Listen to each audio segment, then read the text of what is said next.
சாதமா நாட்டுக்கோழி வறுவல் செம்மையா சமைக்கிறோம், பயங்கரமா ருசிக்கிறோம். இன்னைக்கு ஒரு புட்டி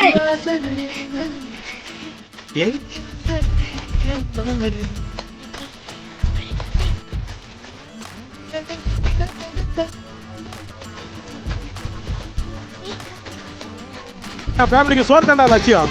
நீ டானு, நான் அஸ்டன் டானு. சரிடா, நான் ஒத்துக்கிறேன்டா. உனக்கு என்னடா பிரச்சனை? பசிக்குது. இந்த நேரத்துல அன்னத்துல கை வைப்பன தவிர யாரு கன்னத்துல கை வைக்கிற பழக்கம் அடி எனக்கு எப்பயுமே கிடையாது. Mutton chicken